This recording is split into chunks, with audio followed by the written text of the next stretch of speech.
La izquierda ya no es la misma de antes. Sus ideas, aunque mantienen una esencia, se ha ido ayornando con el correr de los años, pero los hechos políticos se han ido intensificando ante la radicalización de las ideas entre esta nueva izquierda y la reacción de la nueva derecha.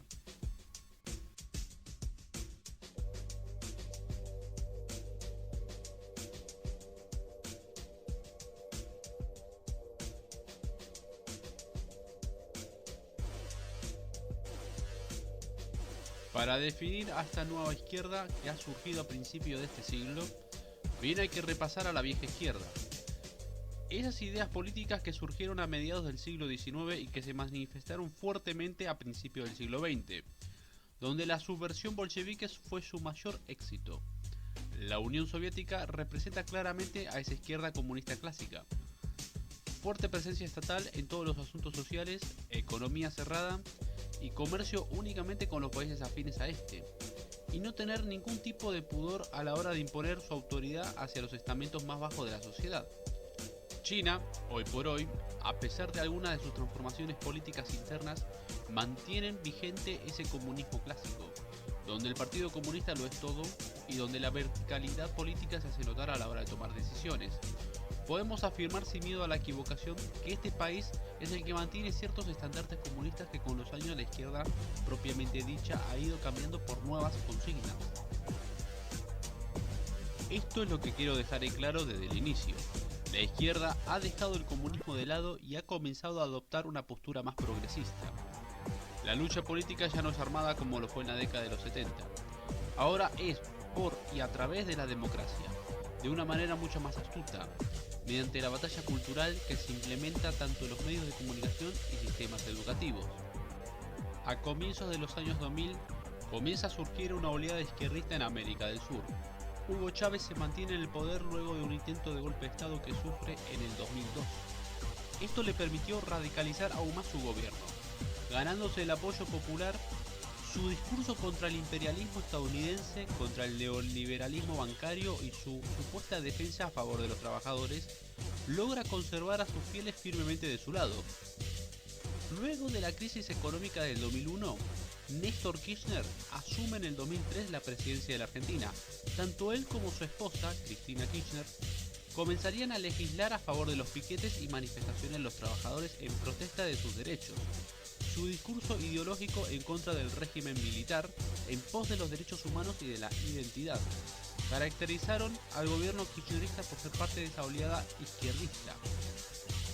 Europa no se quedaría atrás y en el 2004 José Luis Zapatero también llegaría al poder en España de la mano del PCO, formando parte de esta marea, hablando a favor de los inmigrantes, de la no discriminación hacia otros pueblos.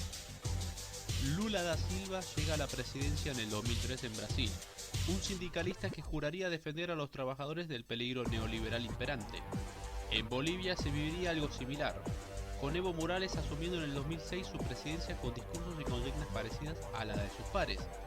La izquierda viviría un auge en aquellos años, que llegó a durar hasta más de 10 años.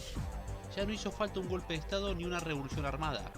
Todo esto se logró mediante el sufragio de los votos. Aunque muchos de estos jefes de Estado de aquel entonces en algún momento de su vida formaron parte de agrupaciones extremistas y armadas.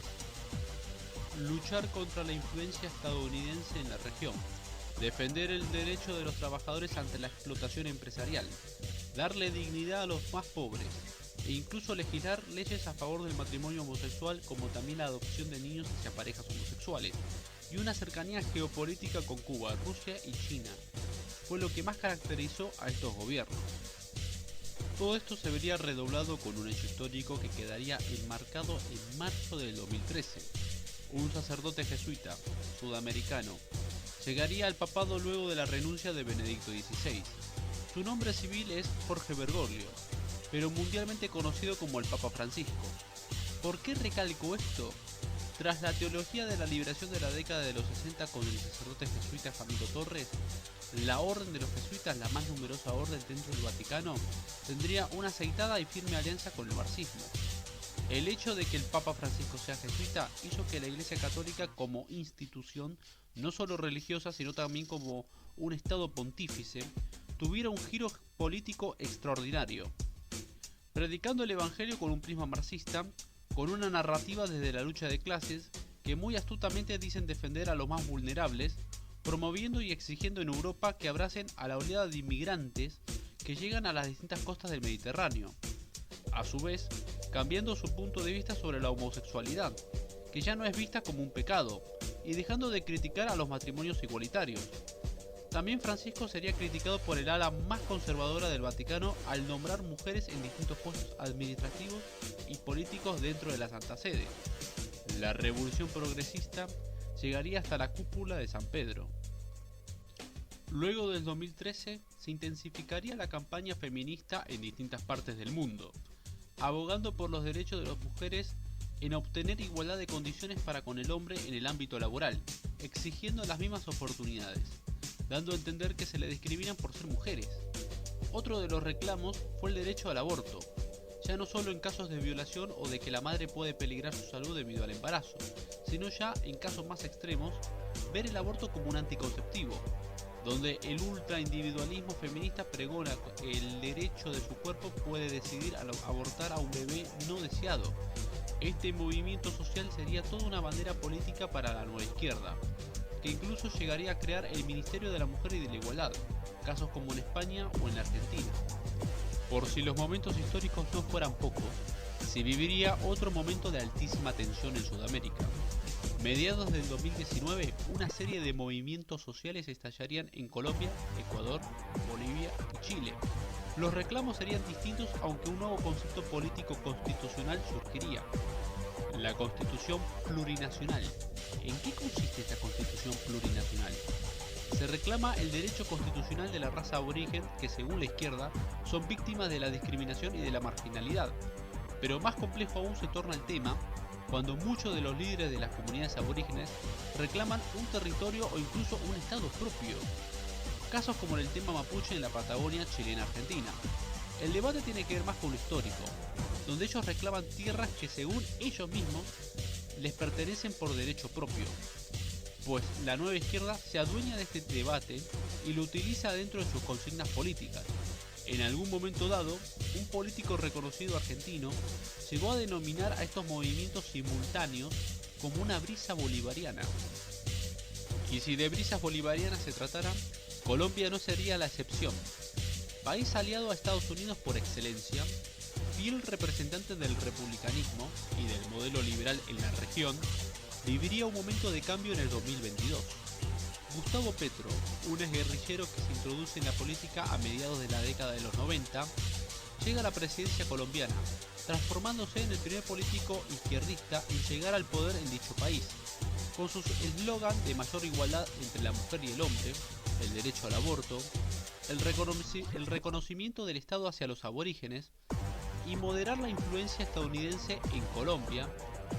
Su primera medida como presidente fue restaurar las relaciones diplomáticas con la Venezuela de Nicolás Maduro, demostrando así un nuevo giro político en Colombia, abriendo una nueva era en dicho país que viviría una nueva experiencia política. Otro país que tenía este perfil era Chile, un país neoliberal por excelencia, cercano a Estados Unidos. Repentinamente se ve gobernado por un izquierdista como Gabriel Boric, donde por momentos en su campaña presidencial llegó a prometer que los gremios tuvieran hasta la mitad de la influencia dentro de las empresas. Una vez que asumió como presidente, decide retirar el ejército en las partes patagónicas donde los mapuches creaban disturbios, pero con el correr de los meses cambió de opinión y debió enviar nuevamente al ejército para controlar estos desmanes. Después de todo, eso de reprimir a los mapuches subversivos no es muy popular que digamos. En el orden jurídico se aplica el garantismo. Consiste en que el procesado tenga una garantía de defenderse en un tribunal imparcial. Debate abierto, porque quienes se oponen dicen que el delincuente tiene demasiados derechos que les facilita una condena suave. Este sistema suele ser criticado por su permisividad para con el delincuente. Los gobiernos de la izquierda están de acuerdo con esto, demostrando un principio de la filosofía de Rousseau: el hombre es bueno, pero la sociedad lo corrompe. A su vez, esta interpretación del Código Penal limita el accionar de la policía, donde cualquier autoridad que quiera imponer algún tipo de orden se lo califica de autoritarismo o de ser gatillo fácil. El lenguaje inclusivo es otro tema en cuestión. Una política cultural que se busca implementar en todos los medios educativos posibles, incluyendo en algunos canales o programas de televisión. Debate y polémica nuevamente, porque expertos en la literatura y en la lingüística critican de querer pervertir y adulterar el significado de las palabras e incluso alterar el orden de la lengua castellana. Los progresistas se excusan al decir que no quieren discriminar a nadie utilizando la palabra a o la o. En la pronunciación se la cambia por la e, como si fuera un término neutral, y en la escritura se utiliza la x. Creen que de esta forma, a la hora de expresarse, ya sea por escrito u oral, se lucha con las desigualdades y las exclusiones que se vive en la sociedad. Hay quienes critican esta política porque advierten que puede ser peligroso debido a la consecuencia de la utilización, produciendo problemas de interpretación de textos. En los más jóvenes puede retrasar el aprendizaje de la lectura y escritura, e incluso hasta el punto de vista más científico avisan de que este tipo de lenguaje puede producir problemas de léxico o incluso de dislexia. ¿Es la izquierda latinoamericana la misma que en Europa? ¿Tiene su similitud? Bueno, la primera respuesta que puedo brindar es que el progresismo europeo es más ateo, a diferencia de Latinoamérica, que hay una gran composición religiosa en estos movimientos izquierdistas. Pues mientras que en Argentina hay un líder social como Juan Grabois, que exige al gobierno el salario universal para los desempleados, un líder social muy ligado al Vaticano y sobre todo a los jesuitas, mientras tanto en Europa tuvo a una Angela Merkel, líder del europeísmo, estadista por excelencia dentro de los paradigmas de la Unión Europea, una Merkel que en su juventud fue miembro del Partido Comunista, una intermediaria de confianza entre Europa y la Rusia de Putin, una jefa de gobierno y de Estado que brindó a Alemania hacia los inmigrantes de África y Medio Oriente con derechos demasiado amplios, alguien que amplió los derechos de los homosexuales e incluso en el uso de las drogas para el consumo personal. Pero una vez que Merkel haya abandonado el poder en Alemania, su liderazgo continental fue reemplazado por otro niño mimado del sistema europeo, un hombre que trabajó en los bancos de los Rothschild y que hoy está llevando a cabo su segundo mandato en Francia. Emmanuel Macron cumple también con ese perfil de liberal progresista al estilo europeo. El globalismo es visto como una virtud, donde la soberanía de las naciones no es lo prioritario, y el integrar casi por la fuerza a personas de otras culturas que pueden sufrir inadaptación es su objetivo político. Un hombre de confianza para quienes manejan el poder detrás del poder. El poder en las sombras puede sonar novelesco, puede resultar inverosímil, pero realmente no lo es así. No puedo terminar de describir a la izquierda sin antes mencionar, por ejemplo, a George Soros, financista y proveedor del movimiento feminista famoso por su eslogan del Me Too, un banquero que se entromete en las políticas internas de otros países, nombrando candidatos políticos que respondan a sus intereses, como es el caso de Pedro Sánchez, por ejemplo. George Soros es el padre ideológico y financista principal de esta nueva izquierda, quien uno de sus mayores representantes es el Papa Francisco, quien anunció la Agenda 2030.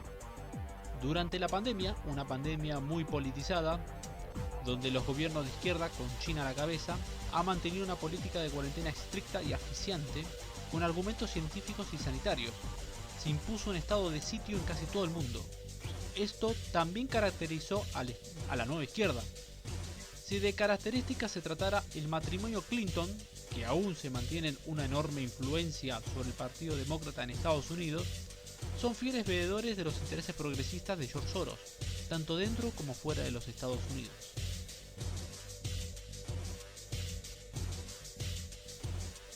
Y bien amigos, esto fue todo por hoy.